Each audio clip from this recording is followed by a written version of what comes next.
If you just remember one sentence from my speech, that would be that the essence of the case is the new wording of the regulation.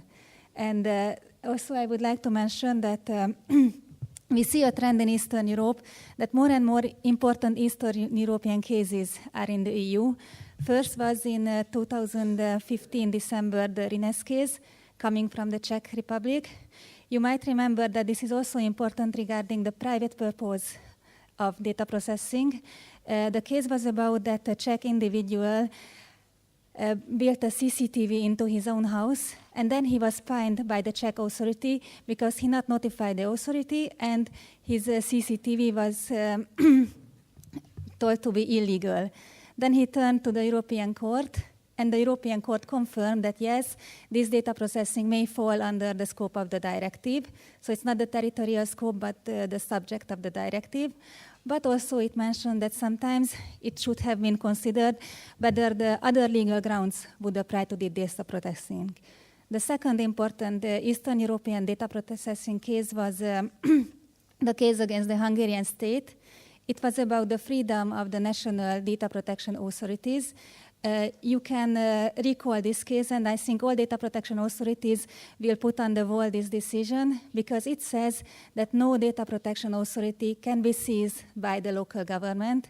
It cannot be moved by or removed by political reasons, and the total financial and political freedom of the authorities should be kept. The next important case is the Weltimmo case coming from Slovakia and Hungary. And also you might have seen the new case in the practice of the Strasbourg court coming from Romania.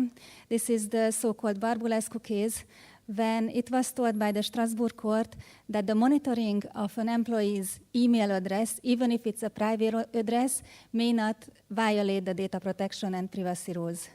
So you can, and we can see a trend that more and more Eastern European cases are coming. And it's also a trend, and the authorities are more proactive and would like to be a part of the European data protection practice. So this would be my message. Let's see a historical background of the case. Why we were surprised by this decision is just the fact that Weltimmo was a Slovakian company making a web page and offering real estate properties on this web page. There was a mistake made by them because they did not delete the registrations after the deal and did not delete the registrations upon the request of the advertisers. And for this reason, several Hungarian authorities fined them, the Competition Authority, the Consumer Protection Authority, and also the DPA.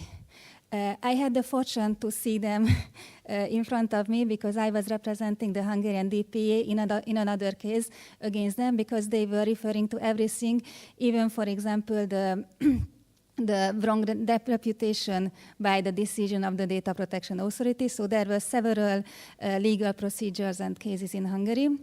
And I realized when I saw them that these were just two Hungarian individuals called as Weltimmo, the Slovakian company. And they moved to Slovakia only for tax reasons. And the whole web page was just a small web page, and they didn't delete the registration because of their negligence. So this is an important background of the case when something can be more important than it seemed to be at the first time. And also, it is important that the Data Protection Authority was at that time a very new authority and wanted to show its power, so it imposed the highest fine possible in Hungary for these two individuals, Slovakian company. It also was to be mentioned that their servers was neither in Hungary nor in Slovakia. They were in Austria and Germany. So this was the case, and everybody was surprised in Hungary, in Slovakia, and also in the EU that the Hungarian authority imposes fine on a Slovakian company with its servers and data processing in Austria and Germany.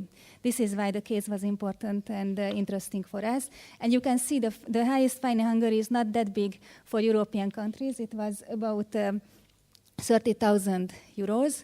But for a Hungarian company, and in particular for a company of two individuals, it's a high amount.